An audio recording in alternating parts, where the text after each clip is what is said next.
Republic of the Philippines, Ferdinand R. Marcos Jr.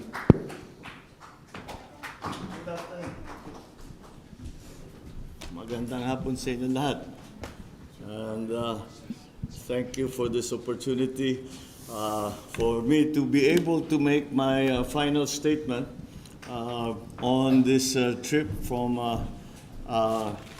the Philippine delegation to the United States that we have just finished. So, seeing as dahil tutuloy nga ako sa UK, sabi ko maaari ito na yung kung baga hindi ako makakapag-arrival statement dun sa Maynila, kaya pagkakataon ko na lang ito na bigay ng statement tungkol nga dito sa nakakatapos lamang na bisita natin sa United States at sa pamahalaan kay President Biden sa pamahalaan ng Estados Unidos. So this brings to an end my official working visit to Washington, D.C. Over the past 4 days, I met with Joe Biden, the President, Vice President Kamala Harris, my counterpart in the U.S. Department of Agriculture, Secretary Tom Vilsack, Secretary of Defense Lloyd Austin, and several other cabinet officials who joined President Biden in our expanded bilateral meetings. Our discussions were very productive. We are of the same mind that our long-standing alliance and partnership must be adapted to address the challenges of our time in order to bring about lasting peace and sustainable prosperity to our countries and to our peoples. The joint statement we issued outlines the key initiatives that we will pursue across all areas of our bilateral engagement to achieve these objectives. I look forward to having our respective teams follow through on the many areas of cooperation that we have identified. This will help advance our key priorities with respect to agriculture and food security, and to promote energy security as we transition to clean energy and boost trade and build resilience of our supply chains, enhancing connectivity and digitalization, also of climate change, mitigation and adaptation.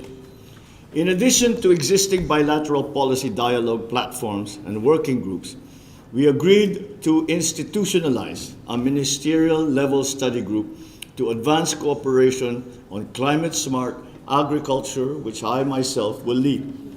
I also met with quite a few U.S. companies, both those looking to further expand their already valuable presence and operations in the Philippines, and those looking to invest in our country for the first time.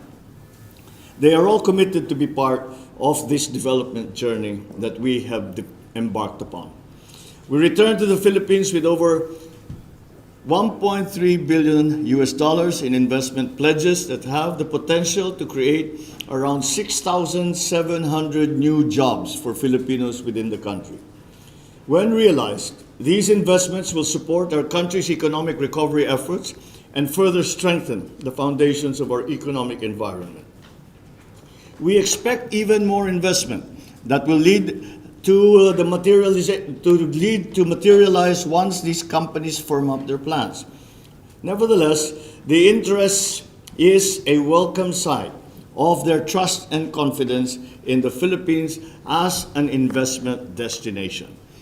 Together, we will be working on addressing some of our key economic challenges, particularly food, energy, and health security, digital connectivity, and the cross-cutting issues of climate change and pandemic preparedness.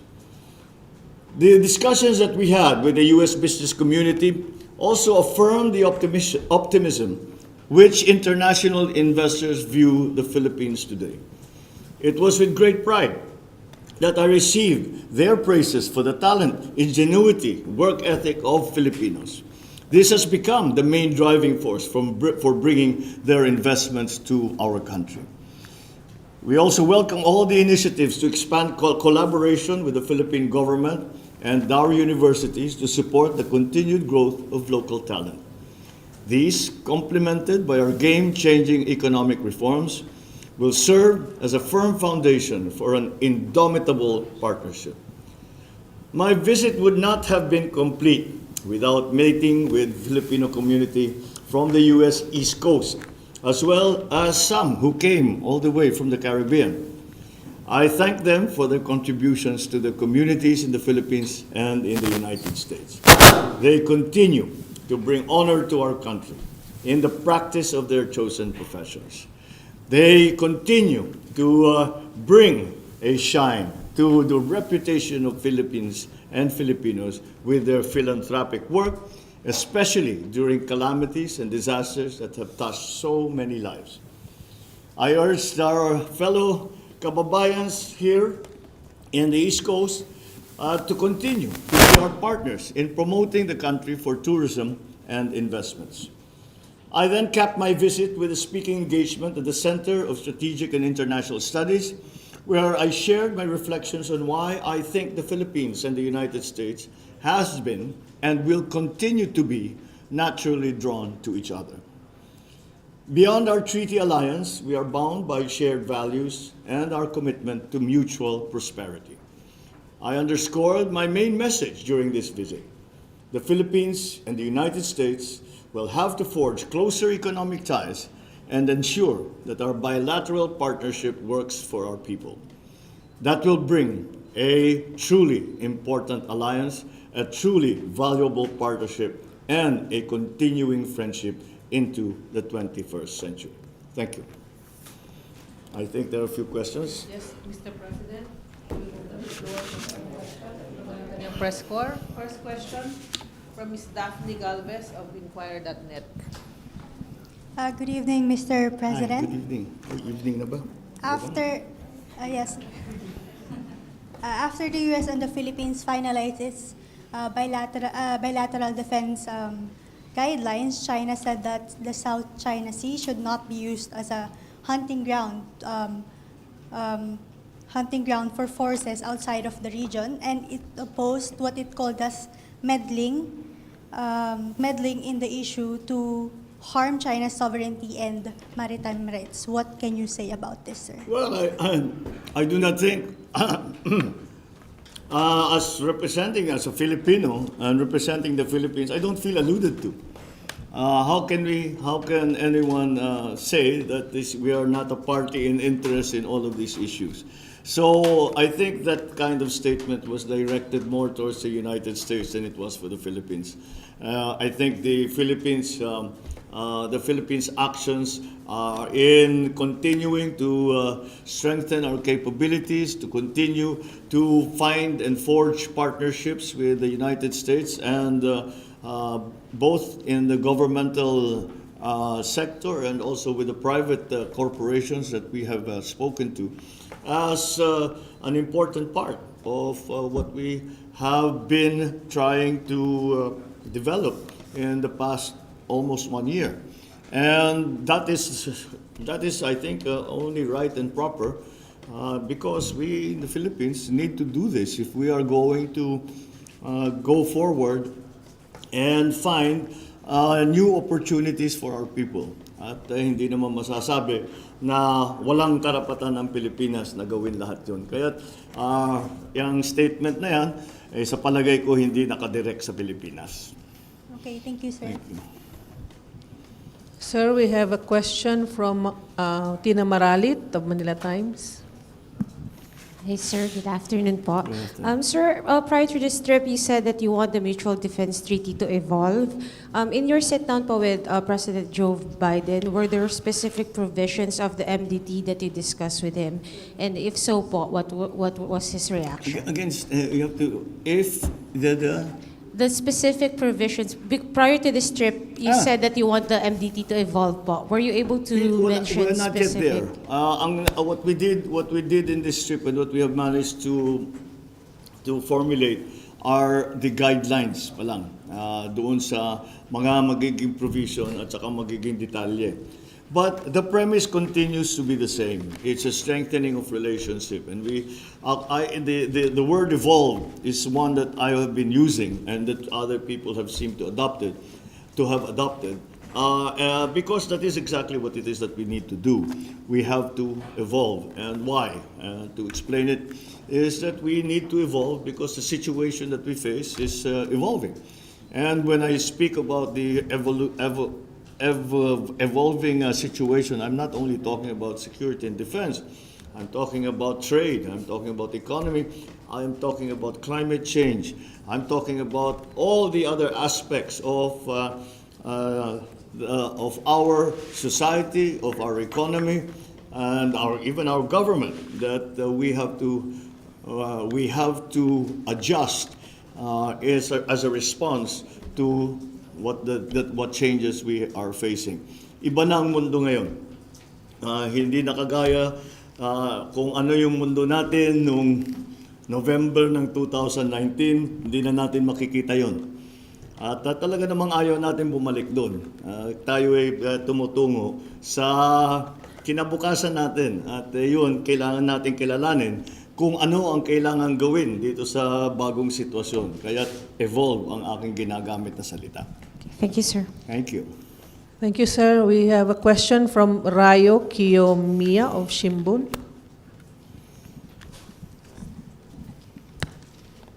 Thank you, President. This is Ryo Kiyomiya from the Asahi Shimbun, Japanese newspaper. I have two questions.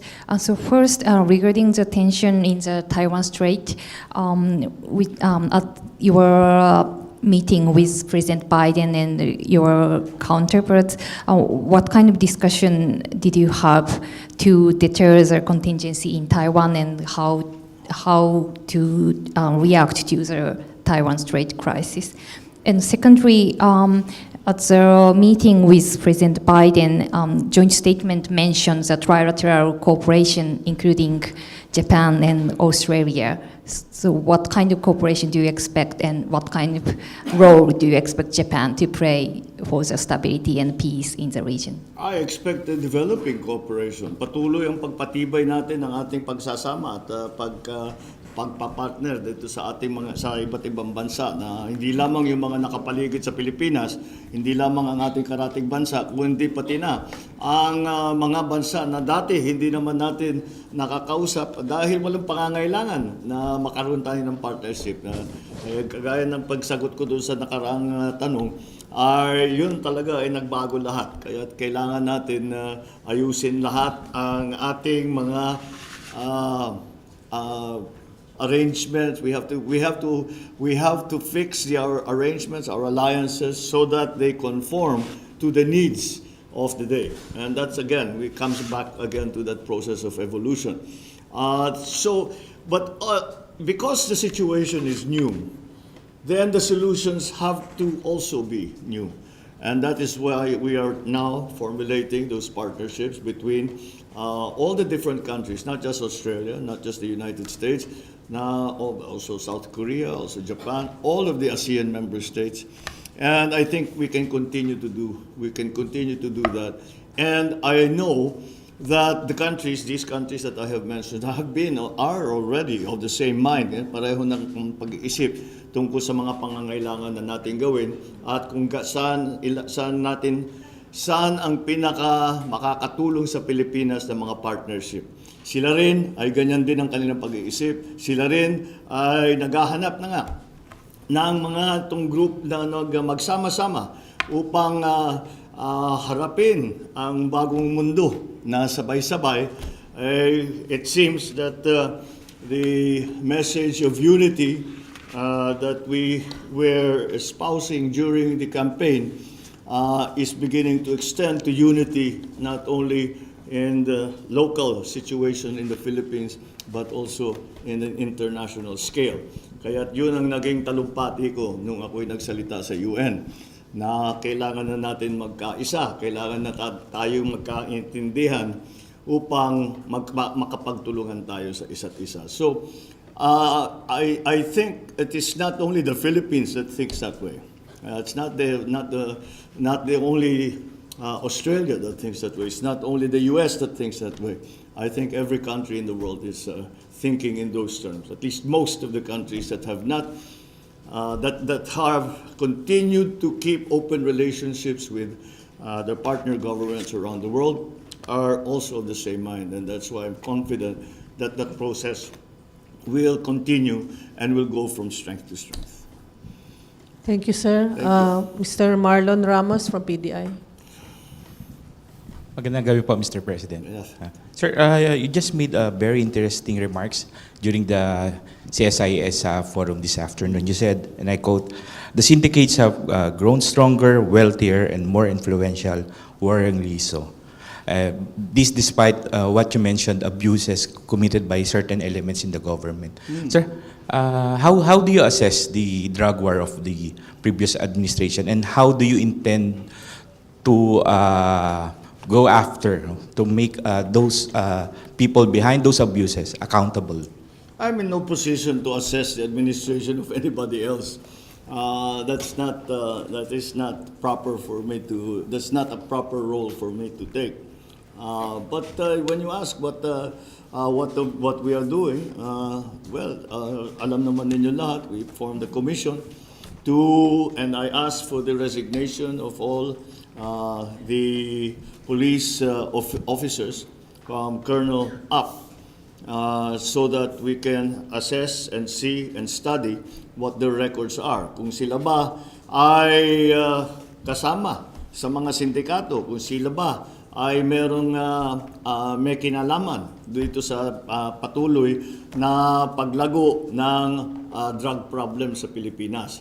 Kaya yun ang palagay kong unang-una. Dahil hindi mangyayari ito, tignan na lang ninyo ang sitwasyon, ang drug problem sa lahat ng iba't ibang bansa sa buong mundo.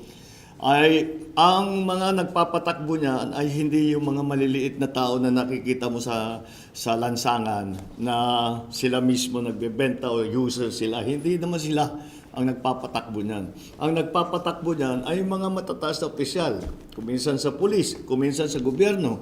So yun ang hinahabol natin. Kaya isinimula natin sa pulis dahil law enforcement sila eh. Sila ang dapat na nakatutok dito sa problemang ito. Kung hindi gumaganda ang sitwasyon, ibig sabihin hindi nila nagagawa ang trabaho nila. At kaya naman natin ginawa yung ginawa natin upang tanungin, bakit hindi ninyo nagawa ang trabaho ninyo? Baka may kakulangan sa sistema ng pulis, ayusin natin. Baka naman talaga ito ay kasabwat doon sa ating mga tinatawag na drug lord. At kung yung iba, sila mismo ang nagiging drug lord. Kaya yun ang mga hinahabol natin. Kaya yan ang palagay ko, malaking bagay yan. Ngayon, sinasabi na kung magtanggal kahit na ma-identify natin sila, tatanggalin natin, may papalit dyan. Yun ang iiwasan natin. Yun ang binabantayan natin ngayon. So sa kasalukuyan, yung dalawa na sa pulis na nagbigay ng courtesy resignation ay tinanggap na ang resignation. May 30 na under investigation pa rin. Titignan natin kung sila ba ay dapat kasuhan, kung sila ba ay kailangan suspindihin, kung ano man. Dahil kung meron man silang kinalaman sa mga drug syndicate, iba-ibang involvement. Meron yung pinababayaan lang, look the other way. Ika nga, they just look the other way. Ano yung magiging parusa para dyan? As opposed to, yun talagang pinapalakad, yung mga opisyal, pinapalakad yung mga tropa nila para tulungan ang drug syndicate. Iba naman siguro ang sitwasyon na yun.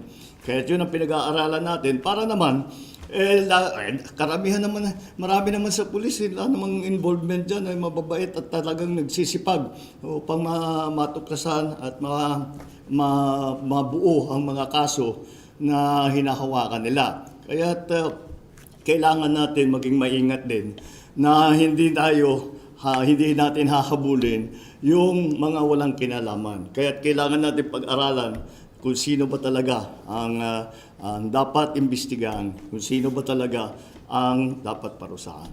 Salamat po. Thank you. Thank you, Mr. President. Last question from Mark Fetalco of PTV4. Good evening, sir. Maybe know po kung anong oras po kayo tutungo sa United Kingdom for King Charles' coronation.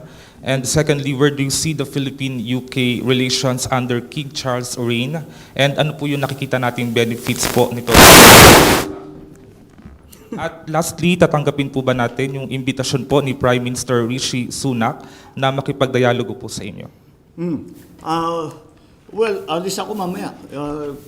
In a few hours, in 2 hours. Alis na ako in a while para makatungo, para darating ako maglalanding ako sa Gatwick. Dahil ang dahilan kung bakit sa Gatwick ako maglaland, usually hindi sa Gatwick ang pinupuntahan. Ngunit ngayon ay pupuntahan ko yung Gatwick dahil titignan ko yung operation ng kanilang airport. Kung bagay ba ito, yung mga lessons learned nila, yung mga ginagawa nila, kung best practices yan na pwede nating dalhin sa Pilipinas. At isa sa pinakamalaking dahilan kung bakit ako pupunta ay kilala namin si Prince Charles pa ang pagkakilala ko sa kanya. At kaming lahat nung namatay nga si Queen Elizabeth ay hindi ako nakapunta at ang pinadala ko ang kapatid ko na si Irene, kilala rin ni Prince Charles. Kaya sabi ko naman, ay palagay ko, dahil magkakilala kami, dapat naman napakalaking bagay na siya'y kukoronahan bilang hari ng United Kingdom, ay dapat makapag-attend na ako. At the UK is a constitutional monarchy. So, in terms of foreign policy, may input ang royal family, pero hindi galing doon. It will be the foreign ministry that will determine what our relationship with the UK is. And I think that is constant right now. And patuloy lang naman, we trade and we continue to help ang ating mga Filipino nationals na nandun sa UK. At yun lang siguro ang mga concern natin. Ngunit titignan natin, kaya makikipagkita ako sa kanilang bagong Prime Minister Sunak, upang makapag-usap kami kung meron bang pagbabago sa kanyang pag-iisip sa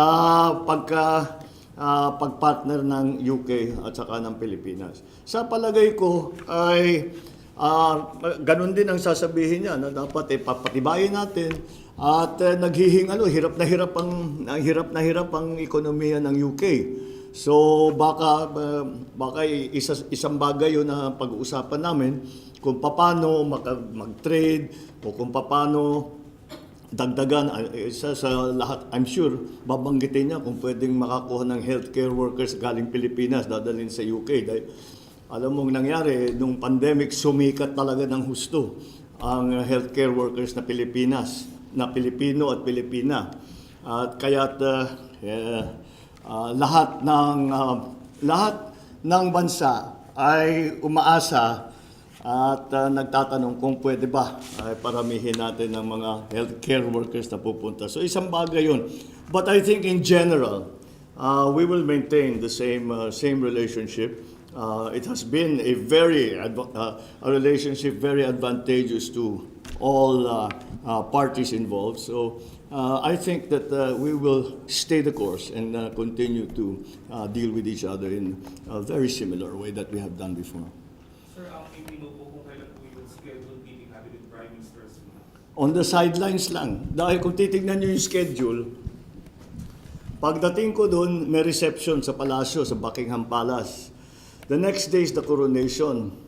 Pagkatapos ng coronation, alis na ako, babalik na ako ng Maynila. Kahit wala halos oras. So, may mga proposal, makikipag-usap ako, siyempre sa Prime Minister Sunak. Pero habang siguro nag-aantay doon sa actual na seremonya ng pag-coronation sa King Charles. So ganun na lang, it has to be very casual dahil everybody has followed a very heavy schedule of the coronation. Meron din mga request ng ibang leaders na mga gusto makipag-usap sa akin, pero ganun din, puro ganun ang tawag nila. Ginagawa na lang natin pagka may pagkakataon ay halika, usap tayo. Siguro, and that's what's going to happen siguro this time again. Because I cannot see window of time in the schedule kung saan pwedeng mag-sit down, mag-usap, to exchange notes, etc. etc. So very casual lang ito, very informal. Pero wag natin mamaliitin yung mga ganyang klaseng meeting dahil kung minsan yung hindi mo inaakalaing mangyayari, may nangyayari na napaka-importante pala. Kaya siyempre open tayo lagi na makipag-usap sa lahat. At baka naman sakali meron tayong makita pagkakataon na makatulong sa Pilipinas. Thank you, Mr. President, and congratulations. Maraming salamat sa inyo lahat. Thank you very much and see you in Manila, Philippines.